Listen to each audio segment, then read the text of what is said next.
Hello friends, स्वागत करता हूं आप सबका मेरे इस YouTube channel the world wire पर। दोस्तों, एक न्यूज़ निकल के आ रहा है कि वर्ल्ड बैंक की एक रिपोर्ट आई है जिसमें श्रीलंका अब अपर मिडिल इनकम वाला देश बन गया है और भारत अभी भी लोअर मिडिल इनकम वाले देश में शामिल है। यानी श्रीलंका जो हाल ही में 2-3 साल पहले जहाँ पर गृह युद्ध हुआ था और जो बहुत बड़े त्रासदी से उभरा है और उसकी स्थिति अब अपर मिडिल इनकम में चली गई है और भारत की लोअर मिडिल इनकम वाला भी देश बना हुआ है। ऐसा वर्ल्ड बैंक की रिपोर्ट में कहा गया है। ऐसा क्यों हुआ है, आइए इसको हम पूरी जानकारी के साथ जानेंगे इसको। तो देखिए दोस्तों, वर्ल्ड बैंक की ताज़ा रिपोर्ट जो जुलाई 2026 में आया है उससे बड़े बदलाव देखने को मिले हैं। श्रीलंका को मिला अपर मिडिल इनकम का दर्जा। यानी अपर मिडिल इनकम का दर्जा मतलब क्या हुआ? इसका मतलब ये है कि श्रीलंका अपनी स्थिति को कहीं न कहीं सुधारा है। अब भारत अभी भी लोअर मिडिल इनकम में भी अपनी श्रेणी पर बरकरार है। यानी इंडिया से ऊपर श्रीलंका चला गया। अब श्रीलंका की ये जीत क्यों, ये बड़ी जीत है ये, ध्यान दीजिएगा। आपको पता है 3 से 4 साल पहले श्रीलंका में 2022 में एक संकट आया था। वहाँ पर कितनी बड़ी त्रासदी आई थी, पेट्रोल, भोजन, दवाओं, ये सब की भारी कमी हो गई थी। यानी गृह युद्ध जैसे हालात हो गए थे और वहाँ पर आर्थिक संकट भी गहरा गया था।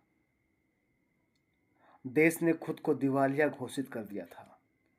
यानी इतनी परेशानी के बाद कैसे, जबकि इंडिया में ऐसा कोई स्थिति नहीं आया, लेकिन फिर भी श्रीलंका ने भारत को पछा करके अपर मिडिल इनकम में शामिल हो गया।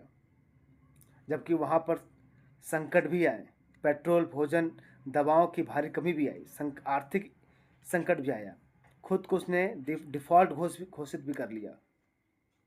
तो इसके वापसी के कारण क्या है? श्रीलंका की अर्थव्यवस्था में 5% की बढ़ोतरी हुई है। यानी श्रीलंका ने अपने यहाँ के टूरिज्म को, देखिए श्रीलंका का सबसे ज़्यादा जो अर्निंग कॉन्सेप्ट है, जो पैसा आता है वो टूरिज़्म से आता है और टूरिज़्म को उसने क्या किया है, बहुत बढ़िया किया, सुधारा है, जिससे उसकी अर्थव्यवस्था में, उसकी इकोनॉमी में 5% की बढ़ोतरी हुई है। वित्तीय सेवाओं और उद्योगों में भी क्या हुआ है, उसका सुधार हुआ है। फाइनेंशियल जो सर्विसेज हैं, इंडस्ट्रियल जो चीज़ें हैं, उसके अंदर उन्होंने क्या किया, काफ़ी सुधार किया है। और वर्ल्ड बैंक ने श्रीलंका के जो जीएनआई है, ग्रॉस नेशनल इनकम, प्रति व्यक्ति $4,670 मापा है। यानी प्रति व्यक्ति जो जीएनआई है वहाँ पर ग्रॉस नेशनल इनकम जो है $4,670 मापा है, जो अपर मिडिल श्रेणी की सीमा को पार कर गई है। जो अपर मिडिल श्रेणी की सीमा क्या कर गई है, पार की गई है। अब देखिए, बड़ी बात है कि श्रीलंका की पॉपुलेशन कम है और वहाँ टूरिज्म ज़्यादा बढ़ने से क्या होता है, प्रति व्यक्ति इनकम ज़्यादा बढ़ जाती है। और यहाँ इंडिया की क्या है, उसके मुकाबले भारत की जो जनसंख्या काफ़ी ज़्यादा है और भारत का जो इनकम है $4,670 से प्रति व्यक्ति आय उससे कम है। तो भारत पीछे क्यों है? भारत बनाम श्रीलंका, वर्ल्ड बैंक देश की आय का वर्गीकरण जीएनआई प्रति व्यक्ति यानी gross national income per capita के आधार पर करता है ये। यानी वर्ल्ड बैंक श्रेणी में क्या है, लोअर मिडिल इनकम में भारत शामिल है ये, और श्रीलंका क्या हो गया है, अपर मिडिल इनकम में आ गया है। जीएनआई प्रति व्यक्ति gross national income per capita income देखा जाए कि भारत का प्रति व्यक्ति जो पर कैपिटा इनकम $2,760 है, जबकि श्रीलंका का है $4,670 है।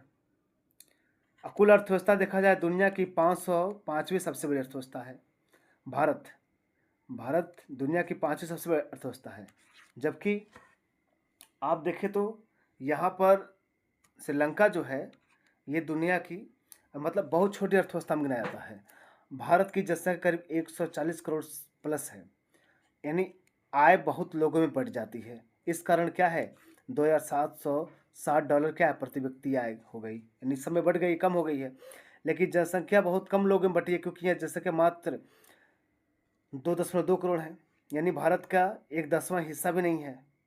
हाँ, इस प्रकार यहाँ पर कहने के श्रीलंका आगे है पर कैपिटा इनकम में।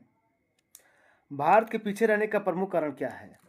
जनसंख्या का दबाव। भारत की कुल आय का बहुत ज़्यादा भारत की कुल आय का बहुत ज़्यादा है, हो गया, लेकिन भारत की उससे आय तो बहुत ज़्यादा है, लेकिन जब उसे 140 करोड़ लोगों में बांटा जाता है तो प्रति व्यक्ति औसत आय कम होती है। भाई अब 140 करोड़ जितनी भी इनकम होगी उससे डिवाइड करेंगे तो बहुत कम आएगा।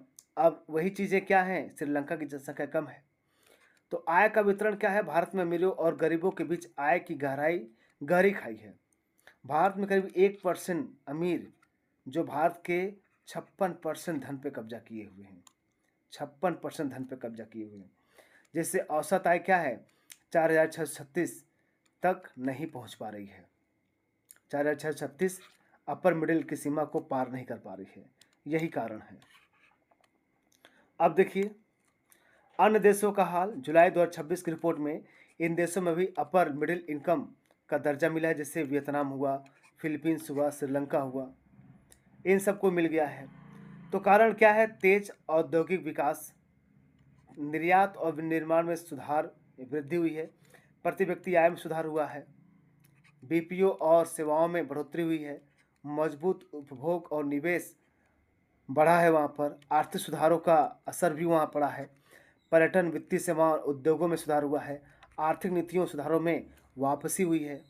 यह दिखाता है कि दक्षिण पूर्व एशिया के तेज़ी से विकसित हो रहे हैं। ये दक्षिण पूर्व एशिया के देश क्या तेज़ी से डेवलप कर रहे हैं, ठीक है। और देखिए ये न्यूज़ हमें सिखाती है कि किसी देश की मजबूती सिर्फ इसकी कुल जीडीपी से नहीं बल्कि वहाँ के नागरिकों की औसत कमाई से भी नापी जा सकती है, कितनी औसत कमाई है। श्रीलंका ने सुधार किया और पर्यटन के दम पर अपनी स्थिति सुधार ली।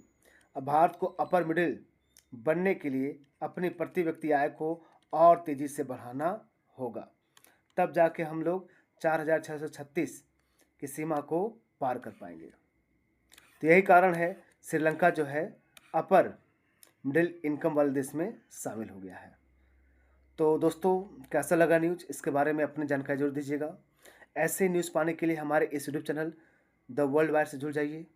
मिलते हैं नेक्स्ट वीडियो में, तब तक के लिए नमस्कार।